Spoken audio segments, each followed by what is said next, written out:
السلام علیکم ورحمۃ اللہ۔ آج میں آپ کے سامنے حضرت موسیٰ علیہ السلام اور ایک نوجوان کا بہت خوبصورت واقعہ پیش کروں گی کہ تدبیر سے تقدیر کبھی نہیں ٹلتی۔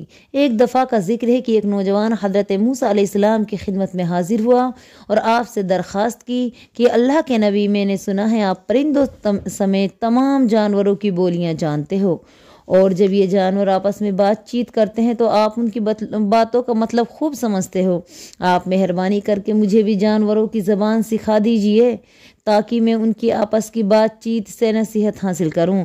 جب میں دیکھتا ہوں کہ انسان کی ساری بولیاں تو کھانے پینے اور لالچ یا فریب کے دھندوں میں لگی رہتی ہیں، تو مجھے خیال ہوتا ہے کہ حیوانوں کی سوچ بیچاری کسی اور طرح کی ہوگی، اس لیے میں ان کی زبان سیکھنا چاہتا ہوں۔ حضرت موسیٰ علیہ السلام نے فرمایا، اے نوجوان، اپنی اس فضول خواہش سے باز آ جا، کیونکہ اس میں کئی بڑے خطرے چھپے ہوئے ہیں۔ جانوروں کی بولیاں سیکھنے کے بجائے تو اللہ سے دعا کر کہ وہ تجھے نیکی کے راستے پر چلائے اور اپنے پیارے بندوں میں شامل کر لے۔ نوجوان پر حضرت موسیٰ علیہ السلام کی نصیحت کا کچھ اثر نہ ہوا اور وہ اپنی بات پر زور دیتا رہا۔ تب حضرت موسیٰ علیہ السلام نے اللہ کی بارگاہ میں عرض کیا، اے اللہ، معلوم ہوتا ہے کہ اس شخص کو شیطان نے ٹیڑھے راستے پر ڈال دیا ہے۔ اگر میں اس کو جانوروں کی بولیاں سکھا دوں تو یہ اس کے لیے یہ بات اچھی نہ ہوگی، کیونکہ اس سے اس کو نقصان پہنچنے کا ڈر ہے، اور اگر میں اس سے وہ بات چھپاؤں تو وہ مایوس ہو جائے گا۔ اللہ تعالیٰ نے فرمایا کہ اے موسیٰ، اس شخص کی خواہش پوری کر دے جو اس کے دل میں ارمان ہے، اس کو تو پورا کر دے۔ حضرت موسیٰ علیہ السلام نے اس نوجوان کو بڑی نرمی اور محبت سے سمجھایا کہ بھائی، تیرے خواہش پوری کروں گا، مگر یہ بات اچھی طرح سمجھ لے کہ جانوروں کی بولیاں سیکھ کر تجھ کو کوئی فائدہ حاصل نہ ہوگا۔ فائدہ تو کیا، تجھے نقصان پہنچنے کا ڈر ہے۔ تو اپنے حال پر رحم کر اور ایسی بات پر زور نہ دے جو کلوں کو تجھے مصیبت میں پھنسا دے۔ اب بھی وقت ہے، سوچ لے۔ نوجوان نے کہا، اے اللہ کے پیارے نبی، بہت بہتر، میں سارے جانوروں کی بولیاں نہیں سیکھنا چاہتا، آپ مجھے صرف 2 جانوروں کی بولیاں سکھا دیں، ایک کتے کی جو میرے گھر کے دروازے پر رہتا ہے، دوسری مرغے کی جو میرے گھر میں پل رہا ہے۔ حضرت موسیٰ علیہ السلام نے فرمایا، اچھا بھائی، آج سے ان دونوں جانوروں کی بولیاں تیری سمجھ میں آ جایا کریں گی۔ وہ نوجوان یہ سن کر خوش اپنے گھر واپس چلا گیا۔ اگلے روز وہ اپنے پالتو کتے کی باتیں سننے گھر کے دروازے پر کھڑا ہو گیا۔ تھوڑی دیر کے بعد گھر میں کام کرنے والی خادمہ نے دسترخوان جو جھاڑا تو اس سے رات کا بچا ہوا روٹی کا ٹکڑا زمین پر گرا۔ مرغ وہ ٹکڑا لے کر فوراً اچک کر چلا گیا۔ پہرے دینے والے کتے نے اسے یہ کہا، یار، تو نے مجھ پر ظلم کیا، تو گندم کے دانے چن کر بھی اپنا پیٹ بھر سکتا ہے، اور میں دانے دنکے کے بجائے روٹی کے ٹکڑے ہی سے اپنا پیٹ کی آگ بجھاتا ہوں، مگر تو نے اس ٹکڑے کو بھی اچک لیا۔ مرغ بولا، بھائی کتے، ذرا صبر سے کام لے، روٹی کے اس باسی ٹکڑے کا رنج نہ کر، اس کی جگہ اللہ تجھے بہترین نعمتیں دے گا۔ کل ہمارے مالک کا گھوڑا مر جائے گا، تم اس کا گوشت پیٹ بھر کے کھا جاؤ۔ اس نوجوان نے مرغ کی بات سنتے ہی گھوڑا تھان سے کھولا اور منڈی میں جا کر بیچ دیا۔ دوسرے دن خادمہ نے دسترخوان جھاڑا اور اس میں روٹی کا ٹکڑا گرا تو مرغ نے اسے اچک لیا اور کتا بیچارہ منہ دیکھتا رہ گیا۔ اس نے جھنجلا کر مرغے سے کہا، ابے تو بہت چالاک اور دھوکے باز ہے، تو نے کل کہا تھا کہ مالک کا گھوڑا مر جائے گا اور مجھے پیٹ بھر کر گوشت کھانے نہ دیا۔ مجھ کو تو وہ مرا ہوا گھوڑا کہیں نظر نہیں آتا، اور ظالم، تو کب تک جھوٹ بولتا رہے گا؟ مرغے نے کہا، بھائی کتے، خفا نہ ہو، وہ گھوڑا دوسری جگہ جا کر واقعی مر گیا۔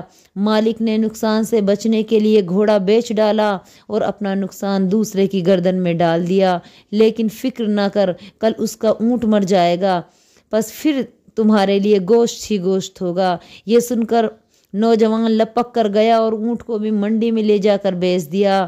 دل میں بہت خوش تھا کہ جانوروں کی بولیاں سیکھ کے اس کا بہت فائدہ میں نے اٹھا لیا ہے، اور وہ گھوڑے اور اونٹ کے مرنے کے غم اور نقصان سے بچ گیا۔ تیسرے دن پھر پہلے 2 دنوں کی طرح مرغ روٹی کا بچا ہوا ٹکڑا لے اڑا اور کتا بھوکا ہی رہا۔ اب تو اسے بہت غصہ آیا اور اس نے گرا کر مرغ سے کہا، ارے کمبخت، تو جھوٹوں کا بادشاہ ہے، معلوم نہیں تجھے جھوٹ بولنے میں کیا مزہ آتا ہے، آخر تو کب تک مجھے فریب دیتا رہے گا؟ مرغ نے کہا، بھائی میں جھوٹ نہیں بولتا۔ مالک نے گھوڑے کی طرح اونٹ کو بھی بیچ ڈالا اور وہ نقصان سے بچ گیا۔ اب وہ اونٹ جس بدقسمت نے خریدا اس کے گھر جا کر مر گیا، اس میں میرا کیا قصور؟ خیر تو غم نہ کر، کل ہمارے مالک کا غلام مر جائے گا۔ اس زمانے میں امیر لوگ اور غریب لوگ اور بے سہارا لوگوں کو خرید کر اپنا غلام بنا لیتے تھے، وہ ہمیشہ ان کی نوکری کرتے رہتے تھے۔ یہاں اگر کوئی مالک ایک خاص رقم لے کر اپنے غلام کو چھوڑنے پر راضی ہو جاتا تو وہ آزاد ہو جاتا تھا۔ غلام کے مرنے کے بعد اس کے رشتہ دار فقیروں میں روٹیاں اور گوشت بانٹیں گے اور کتوں کو بھی ڈالیں گے، پس پھر تیرے مزے ہی مزے، اب غصہ تھوک دے۔ مالک نے یہ سنا تو اس نے غلام کو بھی بیچ ڈالا اور نقصان سے بچ گیا۔ اب تو اس کی خوشی کی کوئی انتہا نہ رہی، کیونکہ کتے اور مرغے کی بولی سیکھنے کی بدولت 3 بڑے بڑے نقصان سے بچ گیا۔ ادھر جب چوتھے دن بھی کتا بھوکا رہا تو اس نے مرغا کو بہت برا بھلا کہا اور سخت جھوٹا اور مکار قرار دیا، لیکن مرغ نے کہا، بھائی کتے، میں یا میری قوم کا کوئی اور جانور کبھی جھوٹ نہیں بولتا، سچی بات یہ ہے کہ مالک نے وہ غلام بیچ ڈالا اور غلام اپنے نئے مالک کے پاس جا کر مر گیا۔ ہمارے مالک نے اپنا مال تو بچا لیا، لیکن سمجھ لو کہ اس نے اپنا خون کر لیا۔ ایک نقصان 100 نقصانوں سے بچاتا ہے۔ جسم کا ایک روگ اور مال کا نقصان جان کا صدقہ بن جاتا ہے۔ جو آدمی اپنا مال بچاتا ہے وہ نہیں جانتا کہ اس کا مال کا نقصان شاید اس کی جان کا صدقہ بن جاتا ہے اور اس کے سر سے بلا ٹل جاتی ہے۔ اب کل ہمارا مالک مر جائے گا اور اس کے وارث اس کی وفات پر گائے ذبح کریں گے، پس پھر گائے کا گوشت، روٹیاں اور قسم قسم کے مزیدار کھانے فقیروں اور کتوں کو کئی دن تک ملتے رہیں گے۔ گھوڑے، اونٹ اور غلام کی موت اس بیوقوف کی جان کا صدقہ تھا۔ وہ مال کے نقصان سے تو بچ گیا مگر اپنی جان گنوا بیٹھا۔ مالک نے مرغ کی زبانی اپنے مرنے کی خبر سنی تو اس کے ہاتھ پیر پھول گئے۔ گرتا پڑتا حضرت موسیٰ کی خدمت میں حاضر ہوا اور روتے ہوئے عرض کیا، اے اللہ کے نبی، مجھے موت کے شکنجے سے بچا لیجئے۔ ساتھ ہی جو کچھ اس نے اب تک کیا تھا وہ ساری داستان حضرت موسیٰ کو سنائی۔ آپ نے فرمایا، جا اپنے آپ کو بیچ ڈال اور نقصان سے بچ جا۔ کیا میں نے تجھے پہلے ہی نہیں بتایا تھا کہ جانوروں کی بولیاں سیکھ کر تو نقصان اٹھائے گا؟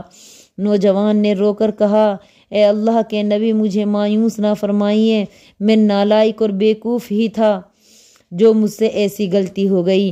حضرت موسیٰ علیہ السلام نے فرمایا، اے بیٹے، اب تیر کمان سے نکل چکا ہے، اس کا واپس آنا قدرت کے قانون کے خلاف ہے۔ ہاں، میں اللہ تعالیٰ سے دعا کروں گا کہ وہ مرتے وقت ایمان کی موت نصیب فرمائے۔ جو ہی حضرت موسیٰ کی بات ختم ہوئی، اس نوجوان کی طبیعت بگڑ گئی، اس کو خون کی قے ہوئی اور 4 آدمی اس کو اٹھا کر گھر لے گئے جہاں اس نے جان دے دی۔ حضرت موسیٰ نے اس کے لیے دعا کی جو اللہ نے قبول فرمائی اور اس کو بخش دیا۔ تو یہ ہوتا ہے اپنی ضد کا نتیجہ۔ انسان پہ جو بھی مصیبتیں آتی ہیں وہ اس کے لیے صدقہ ہوتی ہیں، مومن کا صدقہ ہوتی ہیں۔ اللہ تعالیٰ چھوٹی مصیبت سے بڑی مصیبت کو ٹلا دیتا ہے۔ تو ہمیں ہر مصیبت پر صبر کرنا چاہیے، کیونکہ مصیبت بھی اللہ کی طرف سے ہماری بلاؤں کو ٹلانے کے لیے آتی ہیں۔ السلام علیکم ورحمۃ اللہ وبرکاتہ۔